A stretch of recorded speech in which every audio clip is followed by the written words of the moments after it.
Very recently, I decided to rewatch The Lord of the Rings. Now, this was a series that I'd watched when I was very little because that was the time that this series came out.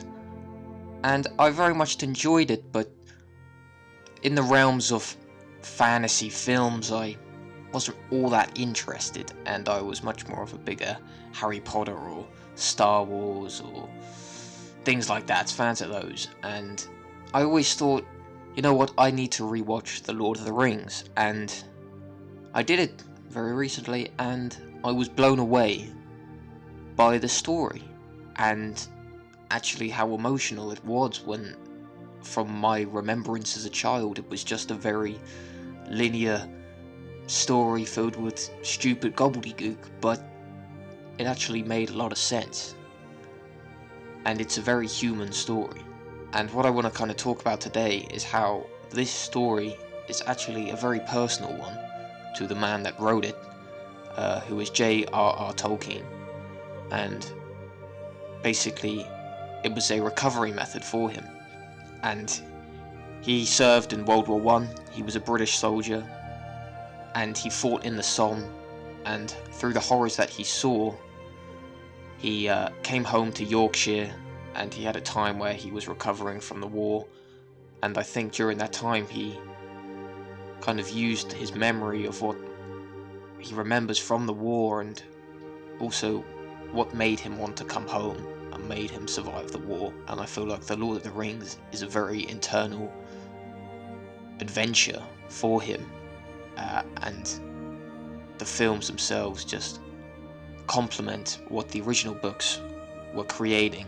And I think the whole series is amazing, and what it's done for New Zealand as well with tourism and everything just shows how powerful a film series can be.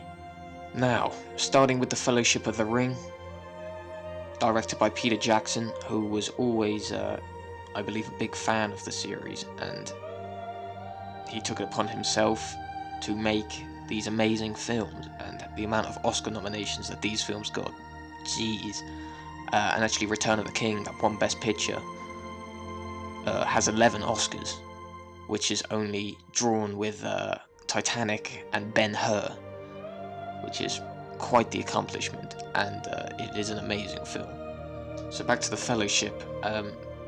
So the story, as you probably know, revolves around Frodo, and how he comes along a ring that his uncle Bilbo once had, and he lives in the Shire, which is a very quaint and peaceful place that is, you know, a dream for any hobbit of his kind, and he doesn't want to ever leave, really. Nobody really leaves the Shire.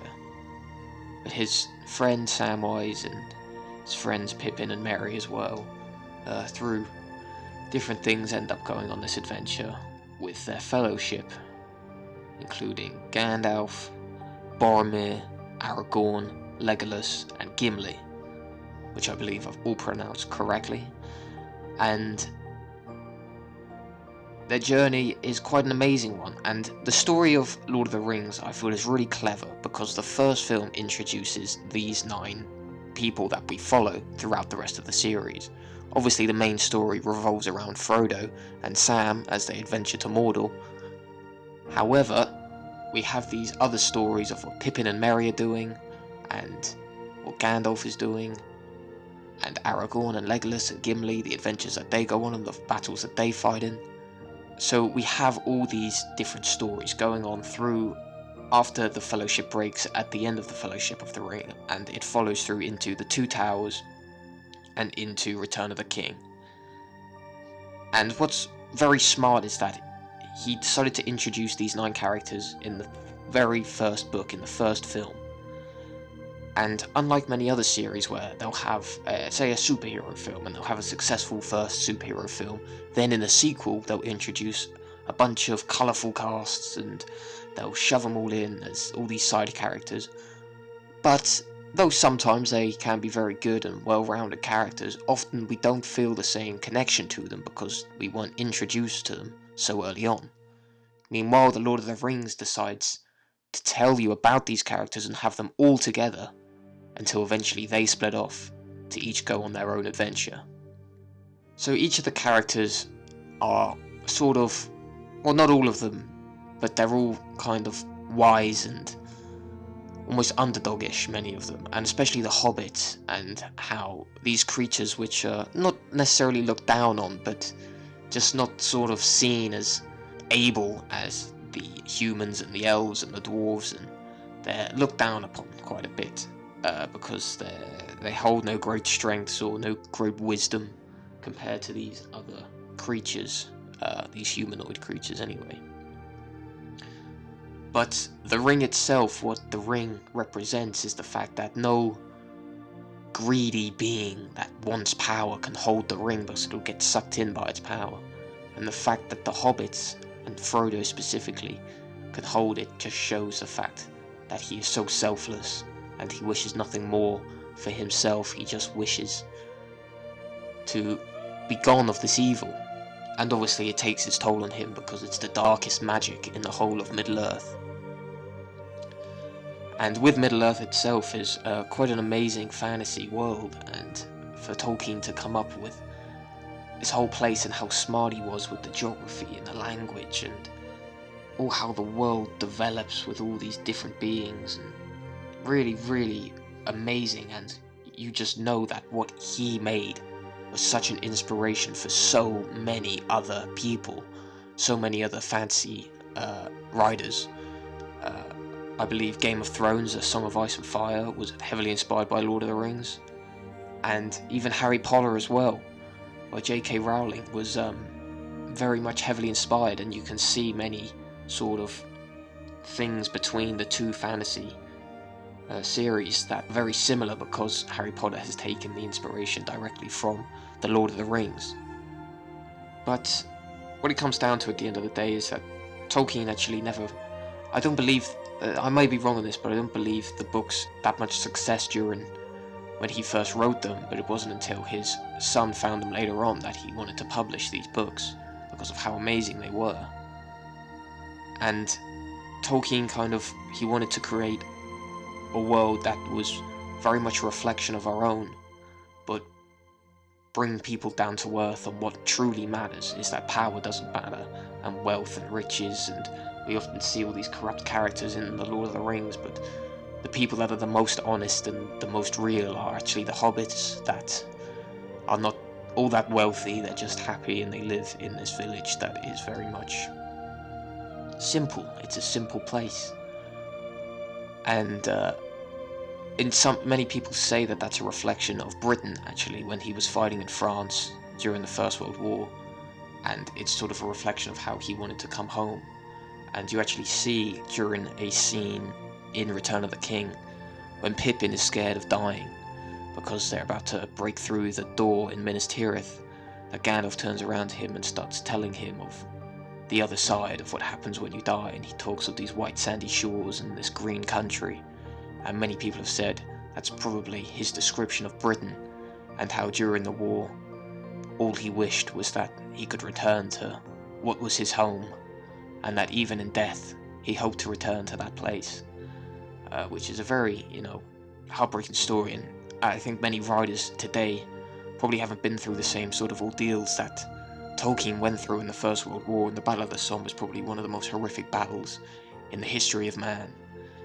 So what he went through is probably something that we can't even think of. So I think that's a heavy respect for him to come up with these stories.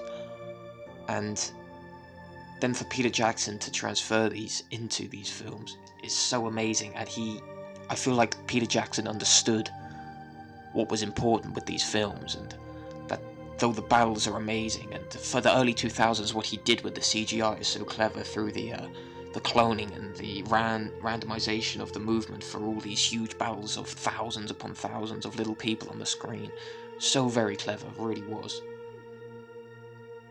But going back to what truly matters was the story itself, and I think Frodo and Sam's story and how their adventure to Mordor went is so beautiful, and how Sam never gives up on his friend, and many people, jump to Sam as he was the true hero of the story, and in many ways he was, because though Frodo probably would not have acted the same way if he wasn't so corrupted by the ring, but Sam stood by him till the end and through thick and thin, and these hobbits that are not known for anything, the amount of people that he fights off and tries to save, and it's all so beautiful. And how at the end, when Aragorn, spoiler alert, becomes king of Gondor, as he rightfully should be, the four hobbits bow to him, and he says, "My friends, you bow to no one."